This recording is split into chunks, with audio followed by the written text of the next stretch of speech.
Hola, ¿cómo están? Bienvenidos a Plano Detalle. Los saluda Paola Pejoves. El día de hoy mi invitado es escritor y también periodista y es considerado una de las voces de la literatura hispanoamericana. Veamos.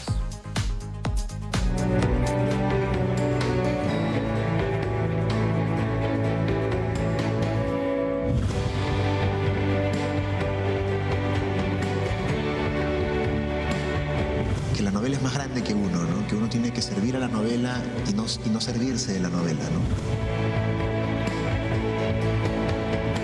Siempre he buscado escribir de una manera muy nítida, muy clara, digamos, lo internalicé, creo, en el periodismo, que el lector acceda rápidamente a los textos, ¿no?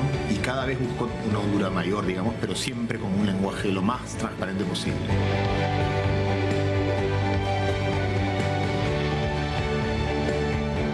Vamos a saludar a Jeremías Gamboa, que se encuentra con nosotros. ¿Cómo estás? Bienvenido a Plano Detalle. Bien, muy bien, Paola, gracias por la invitación, por estar acá contigo. Bueno, y además para hablar de periodismo, de libros que a mí tanto me gustan. Tú vienes de Ayacucho, ¿tus papás son ayacuchanos?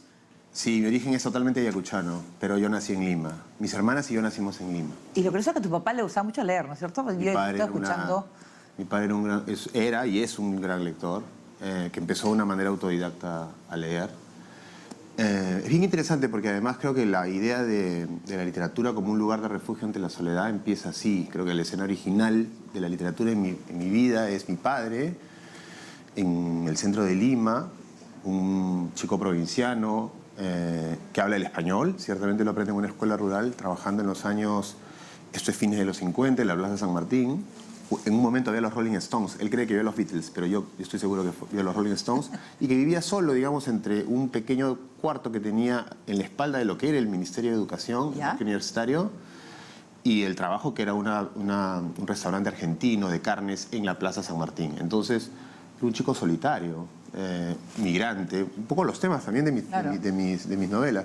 Migrante, solo, mucho tiempo libre, no muy bien recibido por la sociedad criolla, llena de segregación y racismo de Lima, y descubre un día, caminando, unos libros, digamos, segunda mano, y descubre El Sexto de José María Arguedas. Eso le cambia la vida a mi viejo, ¿no? Lee ahí, compra otro libro de un tal Las Corza, otro libro de un tal Vargas Llosa, otro libro de un tal Alegría, y empieza a formar una biblioteca autodidacta, que es la que la que yo vi desde niño cuando nací, ¿no? Ya en San Luis. Pero era de los que veías y tú comenzabas de chico a ver, ¿qué es esto? Papá, préstame tu libro. Bueno, les empezaría. Sí, estaban siempre los libros ahí. Diría ahora que era como la presencia de mi padre, porque mi padre trabajó de mesero, fuimos toda su vida laboral. De manera que él no estaba en casa, incluso en los días de las madres, el día del padre, él estaba trabajando, porque estaba en ese área de servicios. La biblioteca era como su presencia en casa, ahora que lo pienso. Mira, esas cosas pasan en entrevistas. No, claro, pero es... Y tomar los libros me da la impresión ahora, mira, era como relacionarse con él, ¿no? Entonces había una cantidad de libros en un librero que mi madre había hecho con mi papá. Mi mamá había trabajado en casas en Miraflores, San Isidro. Había visto bibliotecas, mi mamá. Y entonces entre la idea que ella tenía de las bibliotecas y los libros que mi papá leía, formaron la biblioteca de mi infancia, digamos, ¿no? Qué bonito. Y ahí habían libros de todo tipo, habían manuales, técnicos, no hubo literatura infantil, yo no leí ni infantil ni juvenil, mi papá no... Eran libros de él, pues. Del Frente del Boom, sí, del Frente del Boom. Y además que él, la lectura, a todos los que nos gusta leer, es un poquito como que te vas a otro mundo. Sin duda. ¿No es cierto? Entras y además... La idea y me encanta que tú puedas imaginarte a los personajes, porque cada uno tiene una imagen de un personaje. Que a veces cuando ves las películas dices, uy, yo no me lo imaginaba así, pero es eso. Entonces para tu papá era una manera de poder, de repente mucho trabajo, pero para él era un relajo. Era el lugar de retorno del trabajo y era el sitio donde más feliz lo he visto yo siempre, ¿no? O sea, la imagen de mi padre es la imagen de un hombre leyendo, ¿no? Y eso ha marcado sin duda mi vocación, lo veo ahora con mucha claridad, ¿no? Sí, era un ayacuchano que leía mucho. No, pero sabía que leía porque... ¿Y tu mamá? Mi mamá no era lectora, no es lectora, ella estudió con más dificultad, accedió al idioma español con más dificultad. Mi mamá migró en busca de educación a Lima y llegó quechohablante totalmente, o sea, fue, vamos a decirlo así, el desembarco, ¿cómo decirlo? El aterrizaje más forzoso, ¿no? Ella llegó mujer. quechua hablante, y entonces llegó a alfabetizarse mi madre, ¿no? Pero no tanto como para... Los libros que ha leído son los míos. Bueno, claro, pero es que al final, yo sí creo que el gusto del libro te debe salir de manera natural, espontánea de niño, ¿no? Sin duda. Ya, porque es, si ves a tus padres, abuelos que leen, no necesariamente el niño va a leer. Totalmente. No necesariamente, te lo digo por experiencia. También la Mi hijo soy no como lee, padre, por ejemplo, yo tal soy cual. y a mí me gusta leer muchísimo. Exacto. Entonces, pero es porque yo tenía los libros de mi abuelo y veía enciclopedias. Mi abuelo coleccionaba caretas, veía caretas antiguos. Y ya, wow. O sea, me llamaba mucho la atención. Claro. Y eso me hacía soñar. Entonces, lo de la literatura lo que causa que me ha gustado mucho en la historia de tu papá. ¿Tú eres un niño muy creativo? Mira, no mucho, ¿sabes? Nosotros somos 3. La más creativa era mi hermana segunda, yo soy el tercero, que ahora es doctora, es médico. Ella era muy creativa, más solitaria que yo. Yo era un niño típico, nada apuntaba en mí que iba a ser escritor. Todo parecía que todo iba, digamos, periodismo hubiera tenido más sentido, solo periodismo. Ya. Pero no, era un chico realmente muy promedio. ¿Qué te gustaba hacer? Buen alumno en el colegio, era aplicado. Y sí veía los libros como un lugar de prestigio. Sí me parecían prestigiosos. Es una pasión que yo aparte heredé de mi hermana, esta hermana médico que leía los libros que mi papá tenía, Mariátegui, novelas adultas. Me contaba La guerra del fin del mundo de Vargas Llosa. Mi papá tenía los libros del boom en un cajón con llave. ¿Por qué? Porque eran para adultos. Y eso hizo que mi hermana los leyera, precisamente, le interesaban justamente, y me contaba a mí las historias. Era como una especie de audiolibro, mi hermana. Y así fue como entré un poquito el asunto de la literatura. Yo empecé a leer cuando, reproduciendo una experiencia de mi padre, me sentí muy solo. Creo que casi siempre los lectores empiezan en momentos de soledad, momentos de introversión o de recogimiento, vamos a decir así. Algo ha pasado en tu vida, tus padres se han separado, Claro. te has ido a vivir a otro país, algo que de pronto te hace acercarte a un libro, una compañía en soledad, ¿no? A mí me pasó en la universidad. Yo entré a la Universidad de Lima y ahí me sentí desorientado. ¿Por qué? Además que primero era adolescente, con lo cual ya... Bueno, ya es el adolescente. Exacto. Ya. Y además yo venía de una escuela pública, yo había estudiado en un colegio nacional. ¿Te chocó? ¿Te chocó ese de una escuela pública? Con el tiempo me doy cuenta de que sí mucho.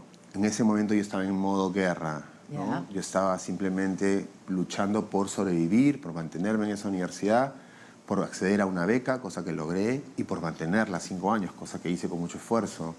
De manera que no tuve tiempo para recogerme de los dolores de la diferencia o los contrastes. Luego, cuando he escrito novelas, han aparecido, ¿verdad? Y he revisado un poco eso, sí. Pero en ese momento, te diría, en estudios generales, además, antes de llegar a comunicaciones, que era donde estaban los locos de la universidad, donde yo estudié en la Universidad de Lima, antes de llegar ahí, entre el aterrizaje y la llegada a generales, fue un año de mucha soledad. Y ahí empecé a leer novelas. Y ahí empecé a reproducir lo que mi padre vivió, a sentir que leer era extraordinario, que era maravilloso vivir dentro de una novela, hasta que un día, con una novela en particular, dije, me encantaría hacer esto. No solo vivirlo, sino... ¿Cuál fue? Pero Páramo. Y luego La Casa Verde de Vargas Llosa. Cuando yo terminé de leer La Casa Verde, ya estaba enloquecido, ¿no? Ya sabía que en un sueño eso sería lo que realmente quisiera hacer. ¿Y quién iba a decir que Mario Vargas Llosa luego, años después, iba a hablar también de ti? Esas cosas O sea, imagínate eso. O sea, si te lo contaban en esa época, tú decías nada. Imposible. Imposible. Era imposible siquiera pensar en publicar, si quieres escribir un libro, menos que ¿Pero escribías? ¿Pero escribías aunque sea un diario? Poesía. No, poesía. Escribí diarios en el colegio. Yo también. Sí. ¿Y los tienes que todavía o son no? justamente momentos de desorientación. Así, escribes diarios cuando eres adolescente, cuando no entiendes tus cambios. Estás creciendo, te está cambiando la voz. ¿Pero lo has leído o no? ¿O yo lo botaste? Con mucho pudor. Y lo tengo solo por un motivo, porque creo que algún día voy a hablar de esa época. Yo no me atrevo. Y Yo no me entonces lo atrevo. voy a usar como un insumo, así como quien mira algo que ha escrito otro, que me va a servir seguramente para escribir algo, ¿no? Claro. ¿Y cómo entras a tus prácticas? Porque lograste hacer prácticas en Caretas. Sí. ¿Cuál fue tu primera práctica? Sí, yo estuve en la escuela pública, en un colegio en La Victoria, en Santa Catalina, se llama Tupac Amaru, que era el colegio que correspondía a la unidad vecinal donde yo nací y crecí. La unidad vecinal Tupac Amaru, que es la que está al lado de la Videna. Ahora es muy famosa porque la Villa Deportiva Nacional, donde entrenan los jugadores del fútbol, antes era Parque Zonal Tupac Amaru, cuando era niño. Y de ahí estudié en la Universidad de Lima, becado, y trabajaba en los veranos de trabajos manuales, ¿no? Fábricas, Ya. vendía, hasta que mi papá, que era mozo en una pizzería en Miraflores, la pizzería Italia, se atrevió a hablar con Fernando Ampuero, que era el subdirector de Caretas, a decirle que tenía un hijo que estudiaba en la Universidad de Lima y que estaba becado. Ampuero no le creyó al principio, le pareció raro, pero mi papá le insistió y Fernando dijo, tráelo a Caretas, ¿no? Y así fue como mi papá y yo llegamos a Caretas, un día que es para mí fundamental en mi vida, me cambió la vida, literalmente. Hablé Pero con que- Fernando y Fernando pero- me dio el puesto de ¿Qué hacía? practicante. Practicante. Y entré la última etapa dorada de Caretas, ¿no? Realmente, Ah. o sea, era como...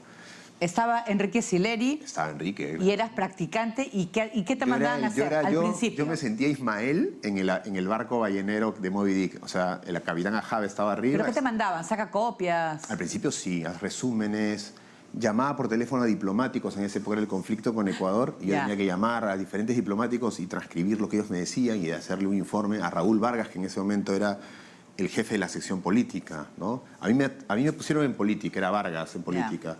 Rospigliosi, Chiche Valenzuela era seguridad, se llamaba en Ya. esa época.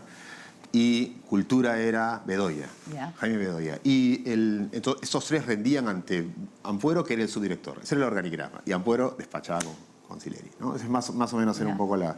Y yo fui a política con Vargas. Trabajaba con Vargas, Sergio Carrasco, Quique Narro, que también Quique estaba en Narro, política. claro. Estaba en política, Quique Narro, una cosa mira. increíble. Sí, pero en realidad quería hacer otras cosas.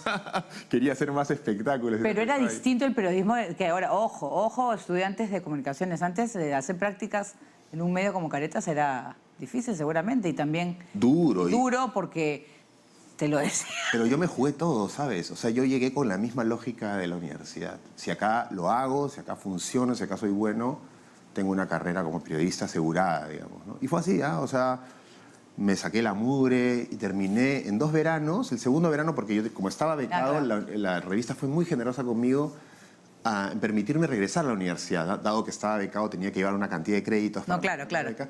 Y el verano volvía. Entonces estaba asegurado, estudiaba y en verano Caretas. Y terminé escribiendo un artículo de 7 páginas. Wow. Tenía 20 años. Ese es el accidente del Fokker, ¿no? Es el accidente del Fokker. El accidente del Fawcett. Perdón, Fokker del La 90 y... caída Ah, perdón, del- 86. No, esa es la caída del avión en que fallece el hijo de Ah, Silvio Varela. el de Arequipa, el de Fawcett. Ese, sí, exactamente. Sí. Yo fui a Arequipa y vi todo eso, 19, 20 años. Me causó una impresión muy potente también. Guay. Vamos a hacer una pausa para seguir hablando también de periodismo y de libros y en plano detalle. Regresamos.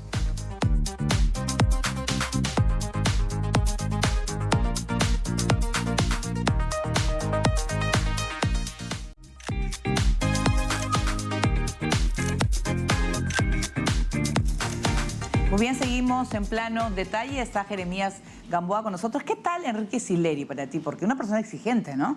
En el trabajo. Sí, yo Enrique no trabajé demasiado con él, como te digo, yo era como el soldado raso de la revista. Pero nunca te llamó como para Escuchaba algo. sus gritos, sí, claro, cerré con él. Llegué a cerrar una nota con él y hablaba una lengua muy particular, ¿no? Que muy poca gente sabía descifrar. ¿Ya?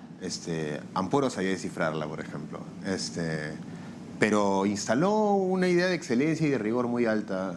Era una redacción hecha era muy bestia todo, ¿no? Muy a gritos, muy histérico, muy fuerte, ¿no? Era muy intenso ahora que lo veo desde la edad que tengo y el tiempo que ha pasado, ¿no?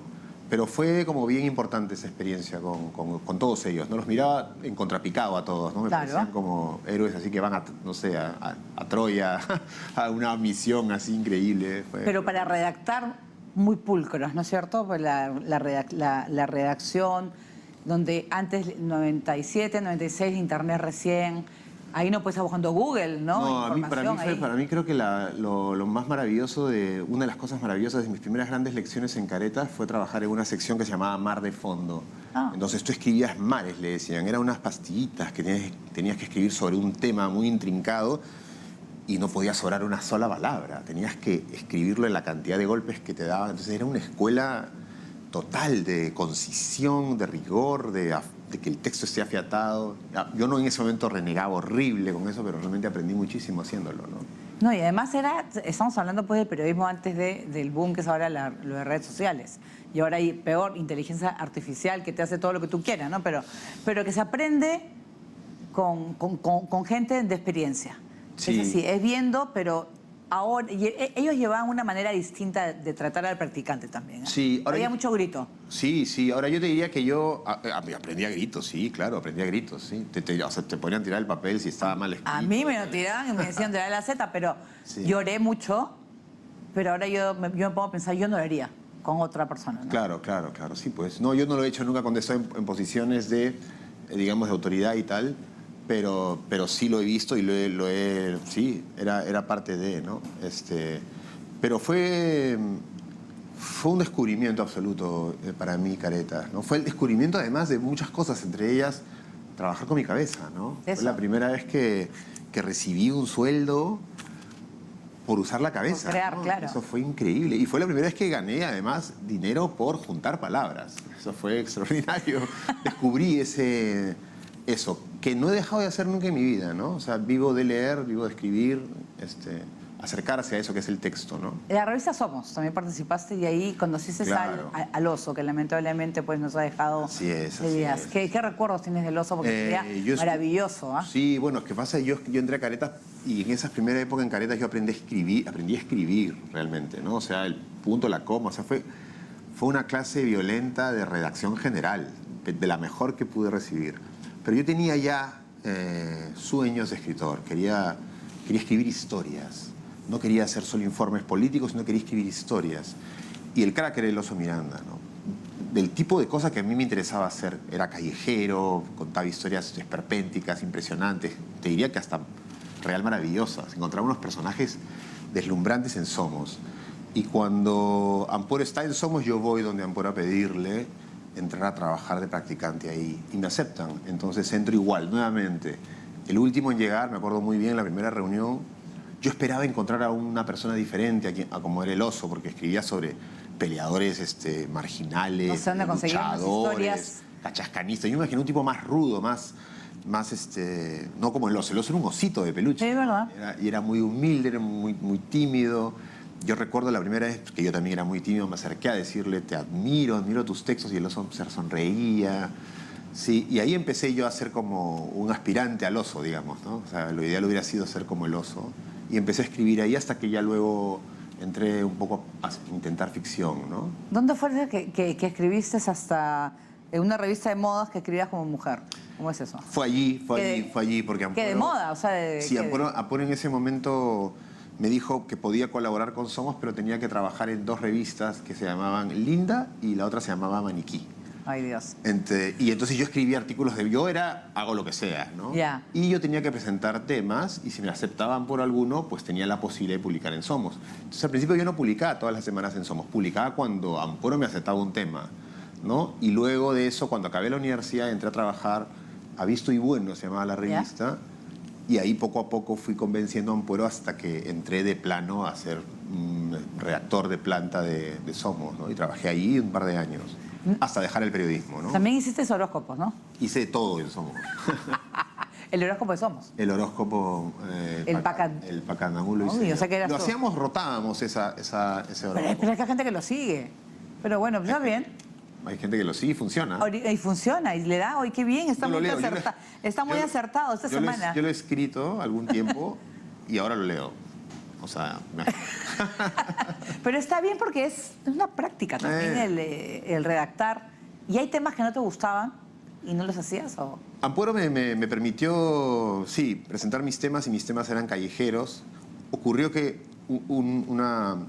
digamos, fue fortuito, pero me benefició en un sentido. El Oso se fue a la televisión. Ya, claro. Y dejó un campo ahí. Entonces yo entré un poquito ahí también a tomarle la posta. Nunca lo hice tan bien como él, pero lo intenté, ¿no? Y luego pasó que me ascendieron a editor, dejé la cancha y ahí es que entré en una crisis porque yo quería escribir, ¿no? Y te vas a Estados Unidos. ¿Es donde te vas a Estados Unidos todavía? Pasa un tiempo, ¿Ya? renuncio al comercio, me voy a nada e intento empezar a escribir cuentos al principio, que al final terminaron siendo mi primer libro de cuentos. Cuando tenía el manuscrito en un estado avanzado, postulé a una universidad postulé a varias y me aceptaron 3 y me fui a una Y entonces ahí estudié una maestría en literatura, ¿no? ¿Cómo te fue en Estados Unidos? ¿Sentiste lo mismo que el protagonista de No, sufrí mucho. ¿El de Animales Sí, Luminosos? Sí, tuve noches así, claro. Y en las novelas uno lo que hace es, ¿cómo decirlo? Trabaja con la imaginación a partir de asuntos que tienes. Bueno, claro. O que conoces. Llevados al extremo, en algunos casos, ¿no? Digamos, revisas minuciosamente un lado tuyo. Y yo mi parte más vulnerable, mi parte más herida es la que yo revisé un poco en Animales Luminosos, ¿no? Porque, claro, el idioma que yo hablaba medianamente en inglés no era fluido yo, la lejanía y todo eso se acentúa en una noche fuera, ¿no? Entonces ahí es donde yo nunca hubiera imaginado que iba a escribir una novela ambientada en Boulder, en Colorado. Yo estudié ahí 2 años, pero así resultó. Y esa ciudad es bien curioso porque tú me preguntabas también sobre cómo pasé la Universidad de Lima, ¿no? Yo creo que Boulder, que yo tenía 30, sí fui más consciente de lo que yo vivía, de la pena que sentía, de la tristeza que vivía, lejos de mis papás, lejos de mi país. Fue duro, y lo recuerdo así. Pero luego con el tiempo, cuando lo revisito, encuentro que había cosas extraordinarias. Yo ahí terminé mi primer libro de cuentos, ahí empecé a escribir lo que luego sería Animales Luminosos, y ahí empecé a escribir Contarlo Todo. Es decir, que yo a ese lugar le debo todo lo que escribo. Es que creo que a veces cuando estás en los extremos, o sea, tanto de personas que hacen trabajo o que te dejan, o sea, algún extremo de tu vida, Brota. yo creo que brota lo mejor de tu creatividad. O será, no sé, que dices, no, mejor no voy a pensar en ese tema, voy a pensar en esto y aparecen cosas extraordinarias, porque el tema de la soledad de estudiantes que van a otras partes del mundo es... O sea, siempre lo van a sentir. O sea, Siempre lo van a sentir. es imposible que llegue, ay, me adapté, qué rápido. No, así hables el mismo idioma. Y Porque estás solo contigo mismo. Sí, y para variar es curioso porque yo me acuerdo que publico Animales Luminosos y en la primera entrevista que doy, el periodista que me entrevista me dice, de nuevo hablas de la universidad. Digo, Dios, o sea, no me di cuenta. Digo, en efecto, es un tema para mí la educación, ¿no? Lo fue y lo va a seguir siendo, ¿no? No, claro, y además los sentimientos de uno que va a estudiar, porque a ti te ha costado también, porque tenías en la Universidad de Lima una beca y ahí tienes que tener una nota, ¿no es cierto?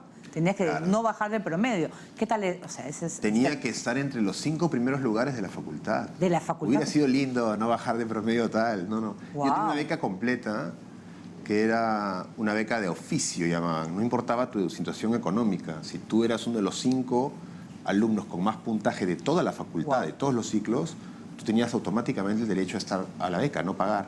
Y yo mantuve esa beca todo el tiempo que estudié en la universidad.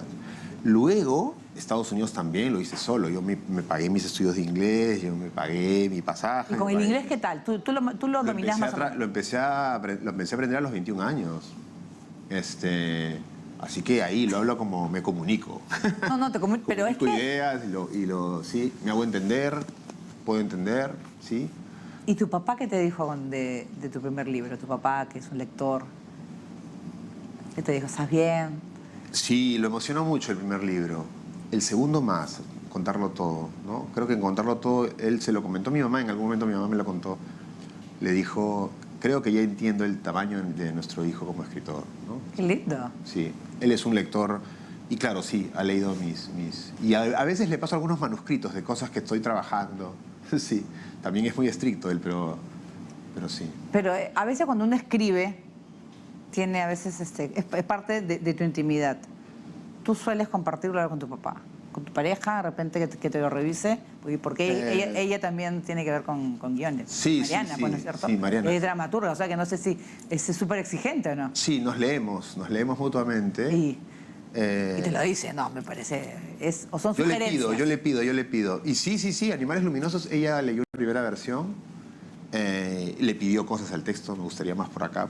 Ay, está bien. Y sí, fueron cosas importantísimas. Y también tuve devoluciones de Contarlo Todo, Sí. que ella me dio. Es mi primera lectora, diría. Mi Ya. papá es mi lector porque es mi papá, ¿no? Ya. Pero ella sería la primera persona en la que confiaría un texto mío. De hecho, ha leído algo de lo nuevo también, ¿no? O sea, cuando tengo algo que siento que puedo mostrarle, le digo y se toma el tiempo para... No, y te lo dice, o sea, te lo dice sinceramente. O sea, es la persona que puedes confiar y te dice, mira, por acá no va la cosa.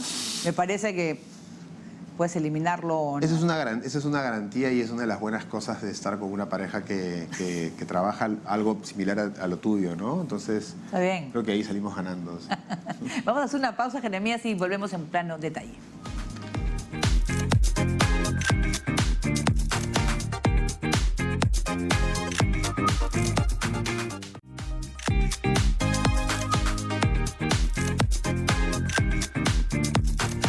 Muy bien, vamos a seguir en plano detalle hablando con Jeremías Gamboa. Tu primer libro, Punto de Fuga, ¿no? Son relatos de la infancia y juventud, ¿no es cierto? No, son relatos de periodistas perdón. desubicados. Sí, periodistas desubicados. Como yo. Que en algunos... O sea, juventud, sí, juventud. No son relatos de periodistas haciendo periodismo. Son periodistas viviendo el delirio de la juventud. En efecto, sí. Es que al un libro- principio los periodistas, pues, cuando Es un recién libro entramos, muy nocturno. creemos que es duro, porque en primer lugar, yo creo que todo periodista que vivimos, o sea, depende, pues, ¿no? Idealizamos una profesión y de ahí, cuando te das cuenta, que no es tan fácil como uno cree, Sí. ¿cierto? Que hay que también ganarse cierto espacio Sí. y mucha competencia. Sí, estos eran cuentos sobre periodistas, pero en verdad son cuentos que tienen que ver con... Sí, hay cuentos de recuerdos infantiles también, o situaciones entre padres e hijos que no han terminado de prosperar. Son personajes... Parece que es el mismo personaje que está en varios relatos, ¿no? Viviendo la noche limeña y tratando de encontrarse. Responde a los años de más desorientación de mi vida, los 20, ¿no? Yo había vivido en modo de guerra, como te conté, pero no había hecho mucha introspección. Entonces yo simplemente vivía el deber, Ya. por un lado, o sea, era un chico así que tenía que... Y por otro lado el malestar, mucho malestar, que no sabía dónde venía, ¿no? Cuando yo termino la maestría en Estados Unidos y vuelvo a Lima, empiezo el psicoanálisis Ya. y empiezo a escribir más. Y entonces empiezo a trabajar mucho la introspección y mucho la revisita personal y empiezo a entender esas etapas, ¿no? Entonces, mi primer libro es eso, es un libro del malestar, por eso se llama Punto de Fuga.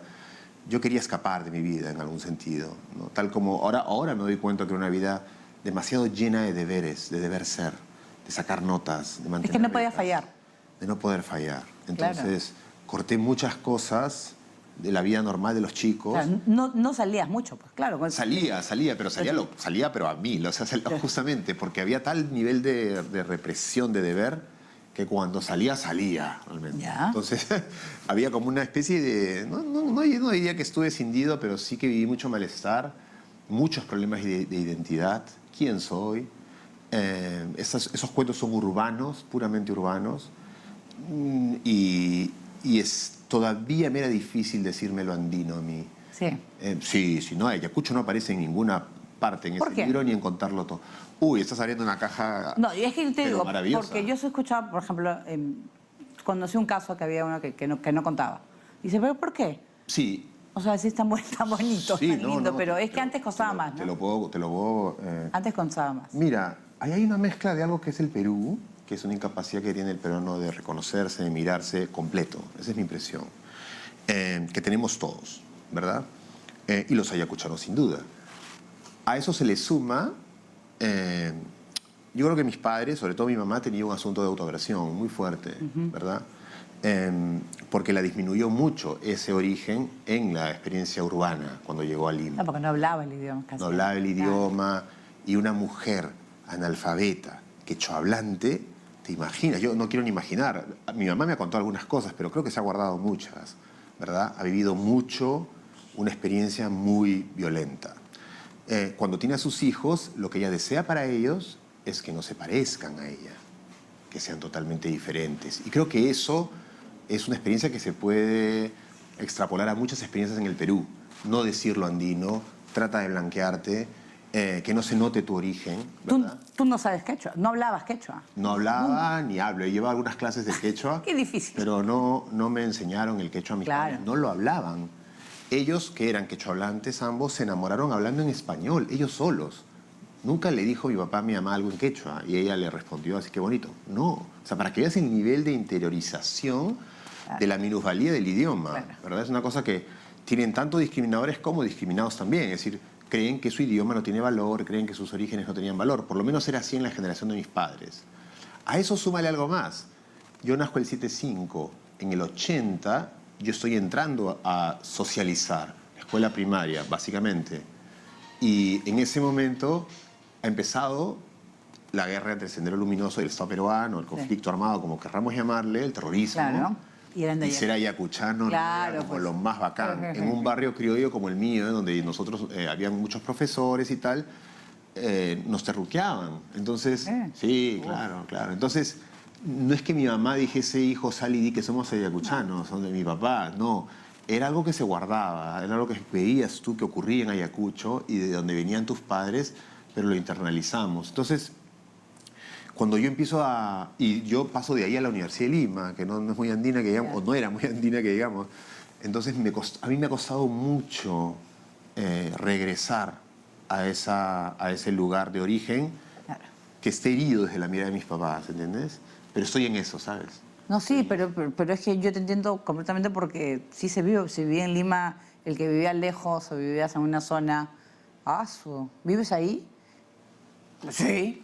Y antes los niños me decían, callaban por vergüenza. Sí, no, y yo lo hablo con amigos de colegio con los que he hablado para un texto que estoy, una novela que escribo, y era como, ¿y dónde eran tus papás? Los míos eran de Huancayo, los míos eran de... Nunca nos preguntamos eso. A veces, claro. Nosotros estábamos, y eso yo lo viví, muy obsesionados por ver quién era el más indígena de nosotros para señalarlo.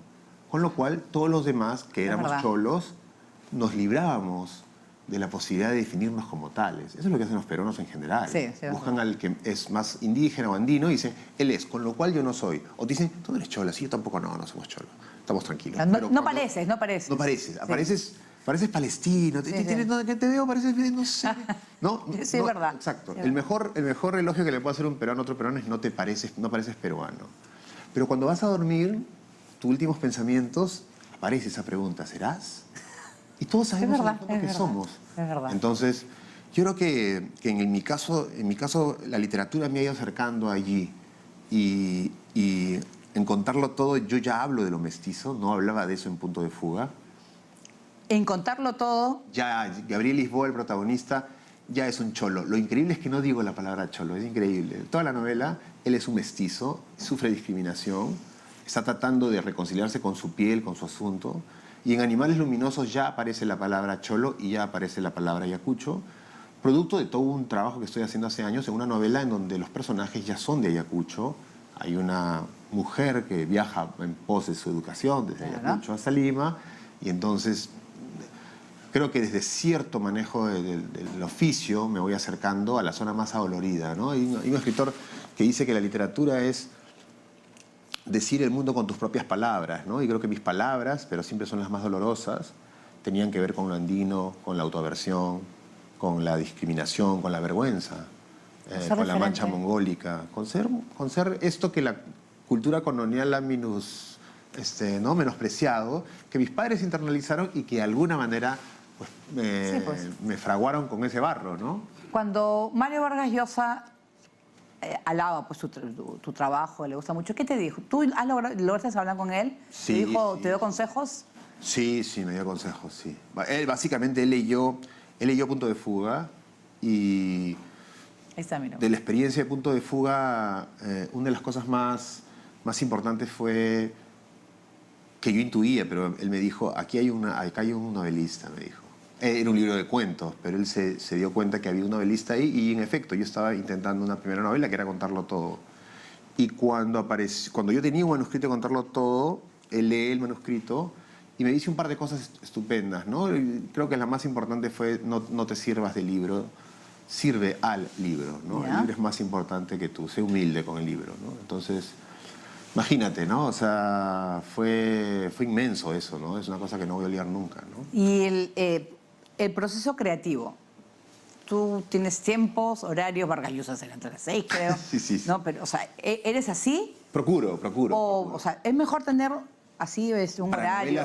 Para novelas sí te diría. Para novelas es... La escribes novela, mejor.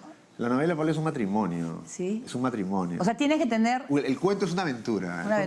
El cuento es un fin de semana, una semana, dos, un enamoramiento. La novela extensa es un matrimonio. Pero tú lo tienes que, haces un esquema. No. O en la mañana sientes que eres más, estás con la mente más fresca como Sí, para en la escribir. mañana, sin duda. Sí, en la Yo mañana escribo en sí. las mañanas. Hay gente que escribe de noche, ¿eh? Sí, cuando escribo contra blanco, digo yo, o sea, cuando escribo sobre la nada, primera versión, el magma, dice Vargas Llosa, no tengo estructura, escribo, asocio, libre asocio. Lo que el texto llame al texto es lo que va. Y luego voy pensando hacia dónde va esto. Me ha pasado que he empezado un cuento y terminado siendo una novela, como Animales Luminosos, o que empecé otro cuento y ha terminado siendo un monstruo inmenso que estoy escribiendo hace años y que sigue dando material. Ahora, en una segunda versión yo ya corrijo eso, trato de ya sacarle las incoherencias a la trama, no a los personajes. ¿Y cuánto Los pasa personajes tienen para que que ser tú puedas incoherentes. revisar? Porque a veces... Bueno, yo he aprendido con los años que entre revisión y revisión hago otras cosas. Antes no sabía eso. Entonces, entre una primera versión de una novela muy larga que estoy escribiendo y la segunda escribí Animales Luminosos. Sí. Y entre la segunda y la tercera estoy terminando de leer una serie de materiales y avanzando otro libro de no ficción para regresar a este. Uno escribe, es como un sueño, ¿sabes? Tú vuelves a mirar tu sueño y te parece que es otra persona la que soñó. Y eso es extraordinario.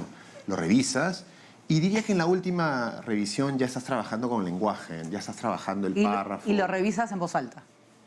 ¿O no? Yo no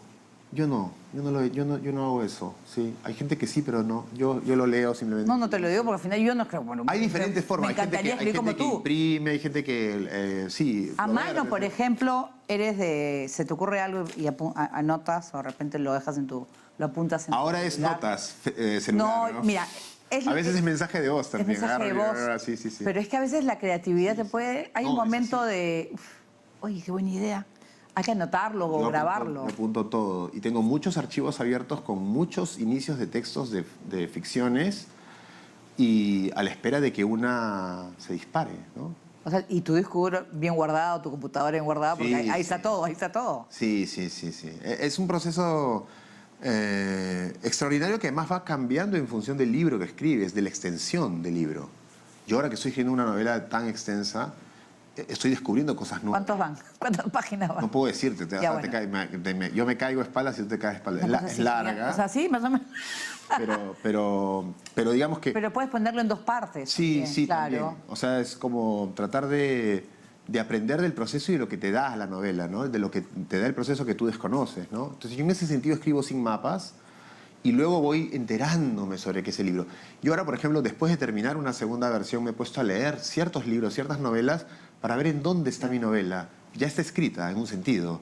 Falta corregirla y tal, pero como que el libro te dice, ¿sabes qué? Hay que leer tales y tales cosas antes de volver Claro. a revisarme con más intención, ¿no? Antes de Entonces, enviarlo, pues ahí al... eso no me había pasado nunca, por ejemplo. Ajá. Yo nunca había leído libros para...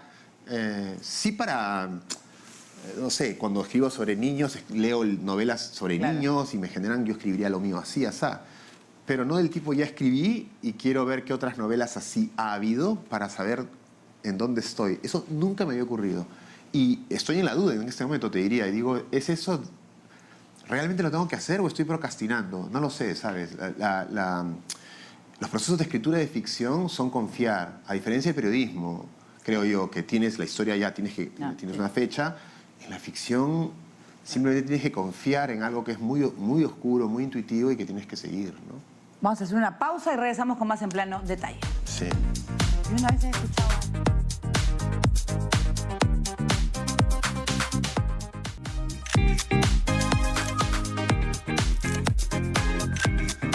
Muy bien, seguimos en plano detalle. El arte es otra de tus pasiones. Tú admiras a Ramiro Llona, ¿no? Sí, he escrito 2, 3 textos, digamos, que creo que son importantes dentro de lo que he hecho sobre su trabajo. Sí. ¿Por qué? ¿Qué ves en el arte? Por ejemplo, En de el arte en Ramiro Llona. general, yo creo que una persona que escribe o hace música debe cultivar otra disciplina, por lo menos como oyente, como espectador, ¿no? Si es posible hacerla, ¿no? Porque te permite ver tu propio proceso en lo tuyo, ¿no? A mí me gusta escribir, escribo, como hemos hablado hace un ratito, cosas extensas. Creo que vi en Ramiro y en la manera en que trabaja en grandes superficies algo que descubro con los años tenía que ver con mi propia urgencia, ¿verdad? Es decir, yo mismo me pregunto, ¿por qué tantas páginas, no? ¿Por qué tengo que escribir tanto, no? Creo que son preguntas que vienen a partir de ¿y por qué Llona tiene que hacer 5 metros por 6 metros? No sé. ¿Por qué Porque lo ocupar necesita, tanto? ¿no? Así Es así. claro. Pero hay temperamentos, hay tipos de artistas, y yo estaría cerca de un artista como él, creo, como podría ser Vargas Llosa, que es otro autor caudaloso, o como Miguel Gutiérrez, que es un autor que tiene una novela de 1100 páginas, La violencia del tiempo, que también tú notas que tiene un caudal, ¿no? En donde tú te ves, ¿no? Donde tú te miras, ¿no? Entonces, por eso me gusta mucho las artes plásticas. Pero además me interesa porque me interesan todas las artes, pero curiosamente las plásticas eran las más económicas. Claro. Si no eres coleccionista, son súper económicas. Yo estaba en la universidad y era el único lugar al que podía entrar sin pagar. Yo podía entrar a las galerías, en esa época Forum, Lucía Lapuente, sin pagar. Y veía arte gratis. Entonces no podía ir al teatro, no tenía el dinero. No podía ir al cine, no tenía el dinero, pero podía ir a galerías. Entonces veía arte y ahí empecé a aficionarme por el arte, a leer sobre arte y a soñar con el arte, ¿no? ¿Y pintados? ¿Has pintado una vez o No. has probado? A ver Curiosamente, si- mis hijos son bien dibujantes. gusta, ¿ya? Sí, sí. Pero yo no tenía ninguna habilidad, creo. No mucha realmente para... Pero dice que a veces jugar con el color es, Sí. es Ahora, relajante. curiosamente, cuando publicaba, cuando comentábamos Animales Luminosos, varias personas me comentaron, y también críticos y tal, la enorme influencia de las artes visuales, ¿no? De hecho, la primera frase del libro es Algo el claroscuro. Se diría que la escena es demasiado simple. Empieza así el libro, ¿no? Y todo el libro es casi un cuadro de Hopper en movimiento. Hay mucho de pintura en lo que yo escribo, mucho gusta, mucho pues, claro. visual, sí. Dime, el cierre de un libro, cuando ya tienes que concluir, Ay, qué maravilla. Lo que más quiero en este momento es eso. ¿no? O sea, porque al final, o dejas un final abierto, es como ver a alguien... El libro termina solo. ¿Termina solo, sí? Hasta ahora eso me ha pasado a mí. Mis 3 libros, el libro y en el que te he escrito también, porque tengo que corregir, pero el libro encuentra su cierre solo. No me ha pasado a mí que yo tenga que pensar cómo termino este libro. El libro solito cierra. Lo difícil es abrirlo y sostenerlo, pero el cierre te diría que se da... Porque es tal la cantidad de decisiones que tomas, la segunda mitad siempre es más de cierre. Claro, o sea, claro, tiene que culminar de alguna manera. Entonces vas cerrando cabos y te quedan menos, y eso los pasa a todos también como lectores. La segunda parte de una novela suele ser mucho más, ya estás familiarizado con el universo, sobre todo en una novela larga, ¿no? El cierre se da solo. Esa es mi experiencia hasta ahora. Todo puede variar, por supuesto. Jeremías, Sí. ¿por qué crees tú que no se está leyendo tanto como uno como se quisiera? Yo creo que hay una generación que... Ahora hay kinder y facilidades. sí. Pero siento que no se lee tanto como antes. Sí. ¿Por qué? Sí, no, es bien complejo eso. Yo todavía no te podría dar una respuesta. Se supone que no se leía, pero en los últimos años, hasta 3 años antes de la pandemia, el sector estaba muy optimista. Se compraban muchos libros, los índices de lectura, por lo menos de la gente que consumía literatura, habían mejorado. Había ferias de libro, ¿no? Algo se detuvo ahí. Pandemia probablemente. También hay un costo que es la educación, es lo que menos interesa a la clase política en general, de cualquier tendencia. Y supongo que los nuevos medios que distraen mucho más y que hacen del libro algo más, no sé, tiene mucha más competencia en la literatura, ¿no? Claro. Pero en algún momento yo pensé que se estaba leyendo más. Hay una masa lectora mayor. Es cierto que en promedio el peruano no lee mucho. Comparando con otros lados. Pues No. es que es más caro los libros. México ¿sabes? o Argentina, O por ejemplo, ¿no? Sí, lamentablemente. Sin embargo, es curioso porque la literatura peruana es poderosa. Sí. Entonces es una cosa muy extraña, ¿sabes? Sí. Casi nadie lee poesía, por ejemplo, y sin embargo tenemos una tradición poética deslumbrante. Es que lo que pasa es que no lo entienden. Creo que eso ya depende del Es colegio. bien curioso, ¿no? Es bien El curioso. colegio te debería... Poca gente lee novelas, pero hay un grupo de novelas peruanas que es deslumbrante también. Es decir, es bien interesante el fenómeno. Yo creo que hay algo ahí que la literatura peruana está diciendo sobre el país, sobre la posibilidad de articularlo, de decirlo, que el Perú está desoyendo, ¿sabes? Sí. Pero felizmente hay un grupo, la vez pasada fui a ver libros y me decían que está así, que los adolescentes están con mangas y Sí, historias. sí. Y todos... y me comenzaron a contar, sorprendida, porque buscándole un regalo a mi hijo que tiene 14. Y me dijo, no, pero hay nuevas versiones. Y le compré un clásico. Porque yo dije que tiene que leer un clásico también. O sea, también las nuevas historias, pero veo tantos libros y yo digo, me faltaría la vida leer tanto. Es verdad. Que a mí, o sea, veo y a mí me encanta todo de historia, las novelas que me hagan soñar. ¿no? Yo leo siempre, o sea, yo siempre he leído, vengo de una familia de lectores, de mi abuelo.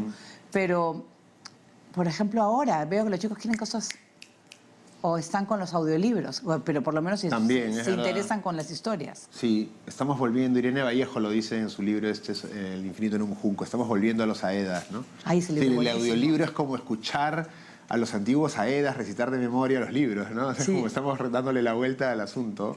Son palabras, finalmente, palabras lanzadas al aire o palabras volcadas en un papel que dan cuenta de nosotros, ¿no? Sí. Sí, además yo me puedo pensar, bueno, será una... Qué buena idea también por lo menos que escuchen la historia de clásicos de repente o que se dé una idea y les dé curiosidad y vamos al libro a mirar. Sí, yo ¿No? creo sí. A mi hijo, con mi hijo estamos ahorita con la guerra de Troya dándole duro. Y Ya. claro, o sea, mi sueño sería que algún día agarre la Ilíada y la Odisea. Es chiquitín todavía, pero ya está, ¿sabes? Estás familiarizado con la historia, con los personajes, ¿no? ¿Y tú lees mucho también? ¿Te gusta? Yo- O sea, es mi ¿tienes tiempo de leer? Es mi trabajo, es todo lo que hago. ¿Cuánto? Pero ¿eres de los que lee 2 libros a la vez? Sí, Sí. leo varios libros a la vez. Conozco eso muchísimo. Depende Sí. del libro y lo dejas y lees otro. Sí, dicto clases sobre libros que yo hago una especie de curaduría, medio como artes visuales, junto libros y ofrezco una experiencia de lectura a mis talleristas. Por ejemplo, hemos estado leyendo libros de literatura francesa del Yo últimamente. O sea, que como un club de lectura. Sí, ¿Ya? sí. A la par estoy leyendo libros que tengo que leer 1 o 2 veces, ¿no? Para dictar las clases. A la par estoy leyendo grandes novelas, estoy dedicándome a leer novelas de 1000 páginas en adelante para saber de qué trata, qué es, cómo respira, por lo que yo también estoy trabajando. A la par tengo mis libros de poesía. En la noche a veces, si es que Mariana se durmió antes, yo tengo otro libro en el Kindle para no molestar. Ya, y claro. Sí. Entonces, es muy variada la... O sea, el libro siempre está presente en tu vida Más que nunca, de cualquier manera. los últimos 10 años más que nunca, para suerte mía, los últimos 10, 15 años más que nunca. Casi soy un lector a tiempo completo y tengo muchos vacíos en mi lectura por mi escuela pública, por una cantidad de razones, Claro. ¿no? Y estoy cerrando esos vacíos. Yo he leído la Ilíada hace 2 años, la Odisea hace 2. Me gustaría volver a leerla. El Quijote yo tengo pendiente. El Quijote lo leí. Pero sí, ahí en el ahí colegio, sí pues, pero ya de ahí lo leí nunca en la más yo lo maestría. toqué. Y hay novelas que estoy leyendo, clásicos que estoy leyendo recién. Entonces sí, soy como un lector a tiempo completo, te diría. Más lector, me defino ahora... Borges decía eso y yo de chiquillo no lo entendía mucho. Ahora sí, me defino más como un lector que como un escritor. Ah, mira. Ahora un escritor es una persona que se lee a sí Claro, misma. claro. Sí, cuando yo escribo para el lector que tengo dentro. Escribo para saciar el libro que yo quisiera leer, ¿no? Interesante. Tenemos acá un cuestionario que yo lo llamo Zoom de plano detalle. Un recuerdo de tu infancia. Un recuerdo de mi infancia. Lo primero que pienso, lo primero que pienso es uno doloroso, porque soy escritor. Yo diría que los días de playa en San Bartolo con mi familia entera, mis padres y mis hermanas. ¿Cuál fue el primer libro que leíste? ¿Te acuerdas? De principio a fin, Páginas Libres de González Prada. Y me volví González Pradista, para siempre. ¿Cuáles son tus géneros favoritos? Yo le llamo la novela del sentido, la novela que tenga que ver con el conocimiento. No tiene un género específico. Ahorita diría que la novela total, la novela larga, grande, Ya. es la que me está deslumbrando ahora. ¿Qué persona te inspiraba en la vida? A un nivel, primero mis padres, sin duda, entre la ambición y de mi madre y el procedimiento de mi padre que anotaba palabras, creo que los dos han sido figuras. Y luego una cantidad infinita de escritores, inmensa. Escritores muertos y escritores vivos y escritores de mi edad y escritores menores que Perfecto, yo. ¿qué Admiro tienes? mucho a la gente. ¿Qué sueño tienes aún por cumplir? Un sueño. Seguir leyendo a tiempo completo y poder conciliar ese vicio extraordinario que es estar leyendo. Yo leo caminando por la calle a veces con la paternidad. O sea, poder proveer, poder seguir siendo padre, estar presente y no dejar de leer. Te entiendo porque a mí también me encanta, yo me fascina. Yo disfruto mucho leyendo. Te agradezco, Jeremías. Gracias, Bueno, ¿dónde te pueden seguir? ¿Te acuerdas que querías dar a conocer Bueno, es que me hackearon mi cuenta, así que hay una cuenta de Facebook que no está activa. Tiene una gran cantidad de seguidores, pero no está activa. Y tengo otra ¿En dónde está? ¿En Instagram? Tengo uno en Facebook y otro en Instagram. Tengo como 2.000 seguidores recién. Es una cuenta simple. Bueno, pero ya, yo entonces ya lo acepto- saben, ya cualquier cosa por ahí te... En Instagram y en Facebook estoy, sí. Muy bien. Muchas gracias por estar en Plano A ti, Detalle. gracias, Peñas. muy amable. Y felicitaciones por tus obras. Gracias. Bien, nosotros con esta, así nos despedimos. Muchas gracias por acompañarnos y puede volver a ver el video en las redes sociales de TV Perú. Chao, nos vemos.